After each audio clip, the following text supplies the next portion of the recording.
السلام علیکم ورحمۃ اللہ تعالیٰ وبرکاتہ۔ گفتگو میرے بھائی نواقض وضو پر ہو رہی ہے، یعنی وضو توڑنے والی چیزوں کے اوپر۔ اب تک میں نے آپ کو تقریباً 11 چیزیں بتا دیا ہے جس سے وضو، یا 12 چیزیں بتا دیا ہے جس سے وضو ٹوٹ جاتا ہے، اور آج 13واں چیز میں آپ کو بتاؤں گا کہ وہ 13واں چیز کون سی ہے جس کے پائے جانے سے انسان کا وضو ٹوٹ جاتا ہے۔ تو وہ یہ ہے سونے سے، یعنی نیند کسی کے اوپر غالب ہوئی، وہ انسان سو گیا، اب جب وہ سو کے بیدار ہوگا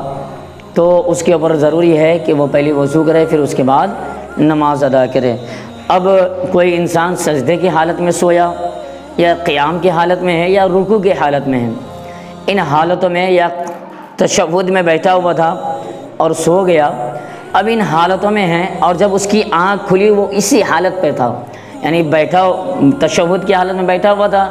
آنکھ لگ گئی، لیکن جب اس کی آنکھ آدھے گھنٹے کے بعد یا 1 گھنٹے کے بعد جب بھی کھلی، انہوں نے دیکھا کہ وہ تشہد کی حالت میں ہے، تو اب ایسے انسان کا وضو نہیں جائے گا، وہ اسی وضو سے سلام پھیر کر کے نماز سے فارغ ہو سکتا ہے۔ اسی طریقے سے کوئی انسان سجدے کی حالت میں تھا اور سجدے ہی کی حالت میں اسے نیند آ گئی، اور جب آنکھ کھلی تو وہ اپنے آپ کو سجدے ہی میں پایا، یا قیام کی حالت میں تھا، نیند آ گئی، کھڑے ہو کر کے نماز پڑھ رہے تھے، نیند آ گئی، اور جب آنکھ کھلی تو وہ اپنے آپ کو قیام ہی میں پایا یا رکوع ہی میں پایا، تو نماز کو وہیں سے شروع کریں گے جہاں سے وہ رکے ہوئے تھے۔ ہاں، اگر سجدے کی حالت میں تھا، نیند آ گئی، اب حیت بدل گئی، یعنی صورت بدل گئی کہ نیند آ گئی اور گر پڑا، اور تھوڑی دیر بعد آنکھ کھلی، تو اب ایسے انسان کے اوپر یہ ہے کہ وہ وضو کرے، پھر سے نماز شروع کرے۔ یا تشہد میں بیٹھا ہوا تھا، آنکھیں لگی، نیند آنے لگی، نیند میں وہ چلا گیا، اب تشہد کی حالت کو چھوڑ کر وہ لڑک پڑا، یعنی گر پڑا، اور پھر اس کی آنکھ کھلی تھوڑی دیر کے بعد، تو اب اس کے اوپر یہ ہے کہ وہ پھر سے وضو کرے اور نماز کو پھر سے پڑھے۔ اب ایک مسئلہ جو عوام الناس میں مشہور ہے، جیسے کوئی انسان اونگ رہا تھا، یعنی اونگ آیا، یا بیٹھے بیٹھے جھونکے لے رہا تھا، تو ہمارے یہاں مشہور ہے کہ کسی نے اگر اونگ لیا یا بیٹھے بیٹھے جھونکا لے لیا کبھی کبھی، یا جھپکی لے لیا، تو عوام الناس میں یہ مسئلہ مشہور ہے کہ ہم لوگ کہتے ہیں کہ جاؤ وضو کر کے آؤ، تمہارا وضو توڑ گیا۔ نہیں، ایسا نہیں ہے۔ اگر کسی نے جھپکی لیا یا اونگھا یا بیٹھا تھا 2-4 جھپکی لے لیا،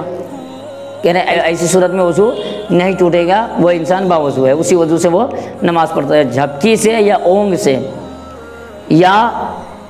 بیٹھے بیٹھے جھونکے لینے سے وضو نہیں جاتا ہے۔ آپ یہ چیز غور سماعت کر لیں، جو عوام الناس میں مشہور ہے کہ تم نے اونگ لے لیا ہے یا جھپکی لے لیا ہے، یا تم بیٹھے بیٹھے جھونکے لے رہے تھے تو تمہارا وضو ٹوٹ گیا، جا کر کے وضو کر کے آؤ، تو یہ مسئلہ غلط ہے۔ صحیح مسئلہ یہ ہے کہ جھپکی لینے سے یا اونگ لینے سے یا بیٹھے بیٹھے جھونکے لینے سے وضو نہیں جاتا ہے۔ ہاں، اگر وہ اتنا غفلت میں تھا کہ بیٹھے بیٹھے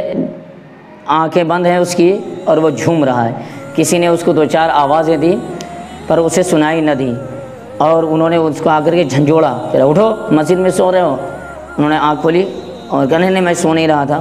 تو اب وہ اگر کہہ رہا ہے کہ نہیں میں نے تمہیں کافی دیر تک آواز دیا، تم نے سنا نہیں اور نہ میری باتوں کا جواب دیا، تو سو گیا تھا، تو اب اس انسان کے اوپر ضروری ہے کہ وہ جائے وضو کرے، پھر سے نماز پڑھے۔ جیسے بسا اوقات ایسا ہوتا ہے کہ نماز اذان 15 منٹ پہلے ہو جاتی ہے، اب انسان وضو کر کے آیا، سنت پڑھا، اور اب فرض نماز کے لیے وہ انتظار کر رہے ہیں۔ جیسے ہمارے جو بوڑھے حضرات ہیں جن کی عمر زیادہ ہو جاتی ہے، کبھی کبھی یہ ہم نوجوانوں میں بھی ہوتا ہے، جب تھکان زیادہ ہوتا ہے، ہم عشاء کی نماز پڑھنے کے لیے آتے ہیں، یا تو سنت پڑھنے کے بعد جب ہم بیٹھتے ہیں تو کبھی کبھی ایسا ہوتا ہے کہ ہم بیٹھے بیٹھے جھپکیاں لینے لگتے ہیں۔ اگر یہ اتنے غفلت میں ہم چلے گئے کہ کسی نے ہم کو آواز دی اور ہم اس کی آواز کے جواب نہیں دیے، ان کی باتوں کا جواب نہیں دیے، پھر وہ آ کر کے ہمیں جھنجھوڑا، پھر ہماری آنکھ کھلی، تو اب ایسے انسان کا حکم یہ ہے کہ وہ وضو کرے سرے سے، پھر اس کے بعد نماز پڑھے۔ اب اگر کوئی انسان مسجد میں بیٹھا ہے اور اونگ رہا ہے یا جھپکیاں لے رہا ہے، لیکن اس کا ہوش ابھی ٹھکانے پہ ہے،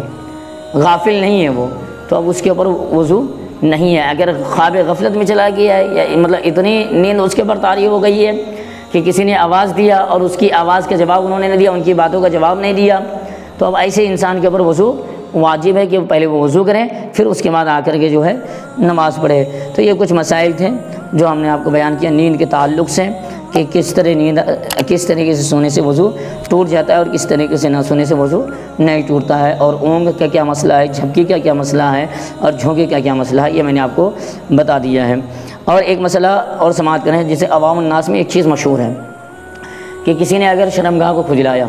تو لوگ کہتے ہیں کہ جاؤ وضو کر کے آؤ، شرمگاہ کو چھو لیا ہے یا پیچھے کے مقام کو چھو لیا، جاؤ وضو کر کے تمہارا وضو ٹوٹ گیا۔ ایسا نہیں ہے، شرمگاہ کے چھونے سے یا شرمگاہ کے کھجلانے سے وضو نہیں ٹوٹتا ہے، یہ غلط مسئلہ ہے، کیونکہ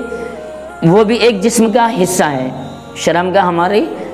ناپاک نہیں ہے، وہ ہمارے جسم کا ایک حصہ ہے۔ جس طریقے سے وضو کے بعد ناک کی چھونے میں کوئی حرج نہیں ہے، ہاتھ پیر کے چھونے میں کوئی حرج نہیں ہے، سر آنکھ کان ناک گلے کے چھونے میں کوئی حرج نہیں ہے، اسی طریقے سے شرمگاہ کے چھونے میں بھی کوئی حرج نہیں ہے۔ لہذا جو یہ کہتے ہیں کہ یہ شرمگاہ کے چھونے سے وضو ٹوٹ جاتا ہے، یہ غلط ہے۔ یہ مسئلہ آپ اس مسئلے پر عمل نہ کریں، بلکہ یہ اصل مسئلہ یہ ہے کہ شرمگاہ کے چھونے سے وضو نہیں ٹوٹتا ہے، وہ بھی جسم کا ایک حصہ ہے اور نہ ہی وہ ناپاک ہے۔ السلام علیکم ورحمۃ اللہ تعالیٰ وبرکاتہ۔ جتنی باتیں میں نے بتائی ہے، اللہ تبارک تعالیٰ ہمیں ان باتوں پر عمل کرنے کی توفیق عطا فرمائے اور صحیح طریقے سے وضو کر کے نماز کرنے کی توفیق